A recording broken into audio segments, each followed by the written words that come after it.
Are you stuck on the next chapter of your writing project because you just don't know what should happen next? Maybe you're the type of writer who can play out the events of your story in your head like a movie, or recite beat for beat every plot point in your outline.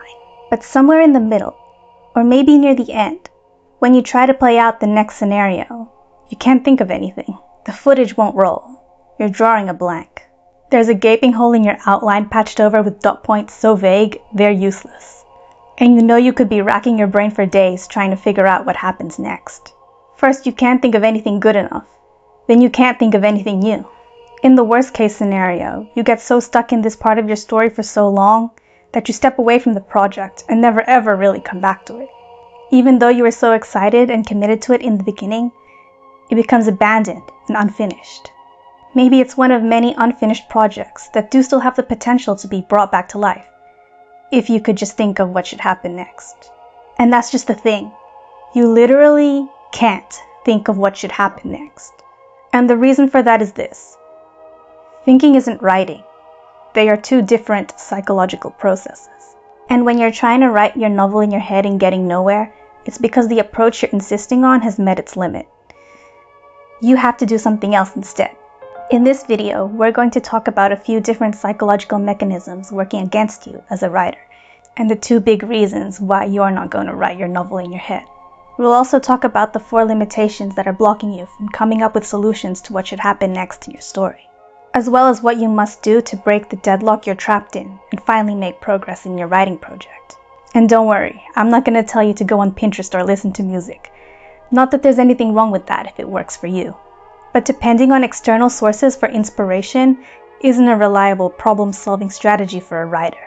And actually, if you use the techniques that I'll explain later in combination with your playlists and mood boards, you'll get even better results with them than what you were getting before. But if you don't already do that, you definitely don't have to start either. Just using your brain the right way can be enough. And actually, I think some people watching this may have already discovered for themselves the mechanics of writing that I'm about to get into, just with an acute awareness of their own experiences trying to write a novel. That's how it happened for me. So if you've clicked on this video, you probably have a lot of confidence in your thinking ability, and I don't doubt you. But that's the first thing we have to talk about. No matter how smart or intellectually inclined you are, there are still some things that thinking cannot do. If you have any passing interest or knowledge of psychology, you've probably heard the saying that neurons that fire together wire together. This means that when neurons are activated with each other over and over again, the connections between them become stronger. When we do the same things over and over again, it becomes very easy to do them. It's the reason why you can build habits with repetition, or learn to play a musical instrument with practice. But this principle doesn't just apply to physical actions. It applies to mental actions too. Thought patterns can get wired in. Thinking about the same select characters, themes, and plot lines builds strong neural connections. And the more you focus on specific concepts, the more you fall into repetitive thinking patterns. You circle the same idea over and over again, as your brain gets stuck in the same neural pathways it's been establishing. You can't come up with any new or original ideas. If you've been mulling over a specific plot point or sequence of events for a long time, the synaptic connections that are related to those ideas can become so ingrained, it's hard to break free and think of something different.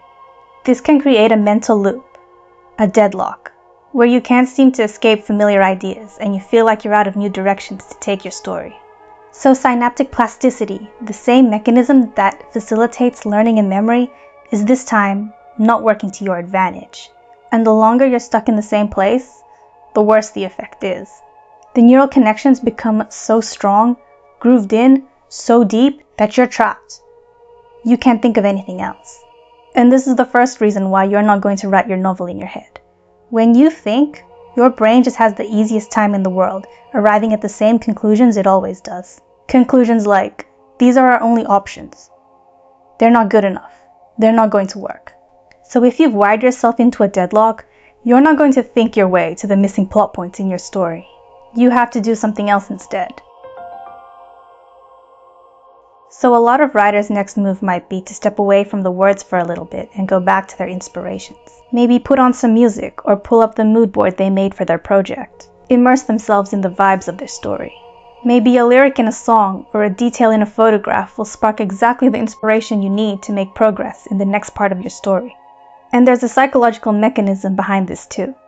It's called your reticular activating system, your RAS. It's used for directing your attention, since it would be an unbearable overload to process 100% of all the input of your senses at any given time. It has a very important job, and you might have noticed for yourself how it works. Have you heard of the red car theory? Once you become hyper-aware of red cars, you start to notice and see them everywhere. Obviously, the amount of red cars in your proximity didn't literally increase. It's just your heightened attention and selective awareness pointing it out to you. In the same way, when you have it in the back of your mind that you need a solution for the problem you're facing in your writing project, your RAS is going to help you out by looking really hard for anything that could plausibly fit the bill. And sometimes you do hit on something good enough to work for you. But if you're still watching this video, you know this isn't a reliable strategy, because you're depending on something outside of yourself. You are at the mercy of the world. You need to cross your fingers and hope that you'll see or hear exactly what you need to be able to make progress with your story. If it doesn't happen today, you try the same things again tomorrow, and the day after that, and the day after that, and the day after that. If it never happens, then you're out of luck. You've rolled the dice and lost. Abandon the project. Add it to the pile of abandoned projects. But if you could just find the right song, the right picture, the perfect spark of inspiration, your story could be saved. But how long is that going to take? And the kicker here is this. While you're spending time with your music and mood boards, you're still just thinking. You're still falling into mental loops and grooved in thought patterns. How many times can you hear the same song or see the same pictures before you feel like you've squeezed out every drop of inspiration that they're worth? Maybe you did already see the picture or hear the song that could have helped you, but your neurons are still firing the same way they always have, along the pathways that are easiest for them to take. The narrow set of ideas that you've been turning over in your mind since you've started your project are just the most available, lowest hanging fruit your brain will reach for. And as long as you just keep thinking, that's as far as you're going to reach. So the next move here might be to go looking for advice, like in a blog article or on YouTube. Maybe if you just knew more about structural plot beats, or knew how to properly build conflict, you'd be able to figure out what happens next in your story. And sometimes it works.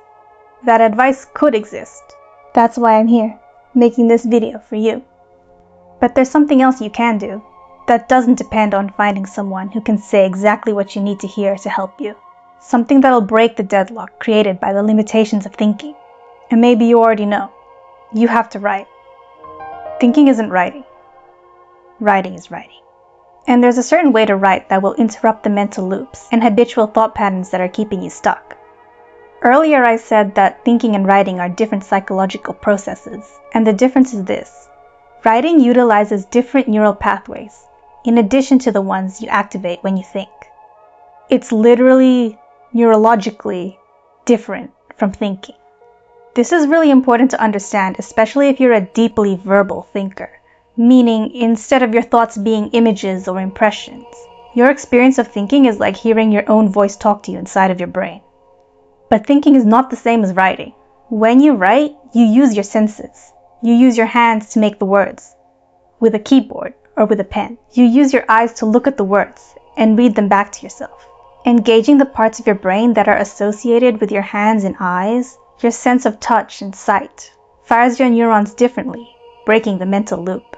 Instead of automatically going down the same sequence of thoughts that you do when you think, writing creates an opportunity for you to arrive at a different conclusion. Practically, what this means is that you should take an uncensored dictation of every thought you have about the problem in your writing project, every possibility the characters could enact. Even if you think it won't work, write it down anyway. And then write down why you think it won't work. Explore why you think it won't work. You might find yourself coming to a different conclusion. And if any train of thought triggers a cascade of possibilities, explore all of that too. Leave questions for yourself in the writing, if those questions bubble up in your thoughts. Circle back and try to answer them. Not by thinking, but by writing. Don't think of the answer and then write it.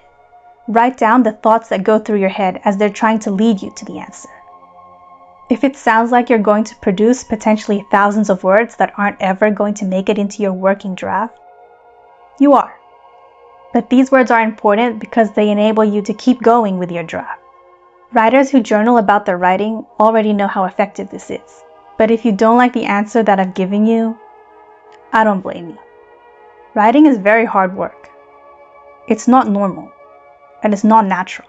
Human beings had to invent written language, and then they had to create institutions to support other human beings, as they spent years studying that written language and learning how to write. So if you feel a resistance to writing because it feels like you'll be doing a lot of hard work to produce something that isn't even exactly what you want, and in fact is something that you've already judged to be useless, you're so valid. But here's the thing. Even though writing is so mentally demanding that you'd much rather just think to work it out, trying to hold everything about your story in your mind to solve it there is actually a far more difficult task than putting it into writing. Because even if the ideas you've written down are useless, it wasn't useless to write them down. This is why. You've probably heard that your short-term memory can only store about 7 chunks of information, plus or minus 2. Short-term memory has a limited capacity and can only hold information for a short period of time. Similar to short-term memory is a system called working memory. It also holds a limited amount of information for a short period of time. However, it also manipulates the information it's holding as well, like the scratch pad or the working out paper of your brain. When you're trying to write your novel in your head, trying to think in advance of every scene and every chapter, you're trying to hold and work with far too many things. You're trying to track all the relevant characters, plot lines, themes, emotional arcs. And you're also trying to hold the new information you came up with in your latest idea. And you're also trying to check that everything you've imagined in this test run inside your mind hasn't contradicted anything you've already established. The cognitive load is too high. You can't do all of that in your head.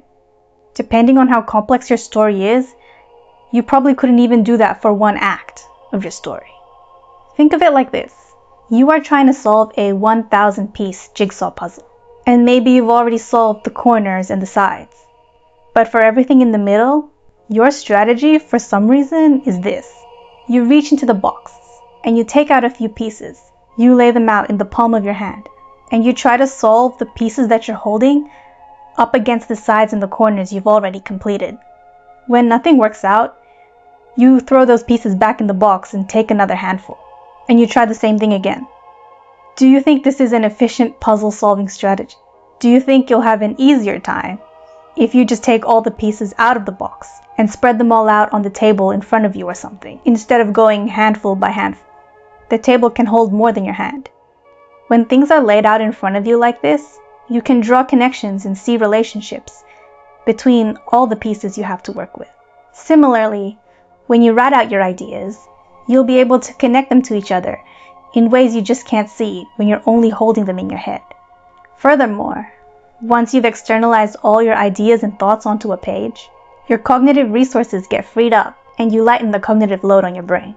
And when you're bearing a low cognitive load, a process called associative thinking becomes stronger. Associative thinking is the process of drawing connections rapidly, like when one experience triggers a cascade of a lot of other related ideas. This is why people say ideas beget ideas. Once you start writing things down, you build momentum, and the ideas just keep coming. Without evaluating or judging any of the ideas beforehand, just write down everything you think of. So when you're stuck in your writing project, don't only keep turning the problem over and over in your head. Write everything you're thinking down. Work with all the pieces you've got. And if you're getting discouraged with all the work it sounds like you'll have to do, there's another way to get these effects of writing that's arguably a lot easier. It'll engage your physical senses and break the deadlock of mental loops, making it easier to arrive at new conclusions. It'll also externalize your thoughts and lighten the cognitive load, so that you can make new connections and get the cascade of related ideas triggered by associative thinking. The only thing it doesn't do is keep a record of itself like writing does, but you can easily make a recording of it yourself if you want to. So if you don't want to write, speak. Maybe you've heard of the rubber duck debugging method that programmers use to help them think through problems that they're facing in the code that they're writing. They will, verbally, out loud, in spoken words, explain the problem they're having, line by line, to a rubber duck or another inanimate object that they keep on their desk for this purpose. You can try this too. Talk to yourself, or talk to a friend, which of course can be even better, since their responses can double as external inspirational stimuli. Because, like I mentioned before, speaking and writing can be combined with your playlists and Pinterest boards. Talk out loud about the possibilities that come into your mind. Write out the thoughts that these things are setting off inside your brain. Don't only think. Help yourself out and use the other parts of your brain too. As a side note, this mechanism is probably also the reason why journaling and talk therapy are supposed to address negative and destructive patterns of thinking. When you think, you're prone to arriving at the same conclusions again and again. But writing and speaking your thoughts out loud give you the opportunity to arrive at different conclusions. Better, more constructive conclusions. Healthier conclusions. But anyway, now that you know why thinking isn't writing, you may still be wondering, Yusa, I already did all that, and I couldn't come up with anything good enough. And maybe you're not gonna like this, but let me tell you one of the most humbling things about writing that you will be forced to learn, especially if you're as perfectionistic as me. Because if you don't know what should happen next in your story, you have to write to find out. You can't keep firing your neurons about it. You have to write. At some point, you're going to have to make some assumptions about your story, your characters, the plot points, the setting of the next scene, and act as if those assumptions are going to be how you'll proceed.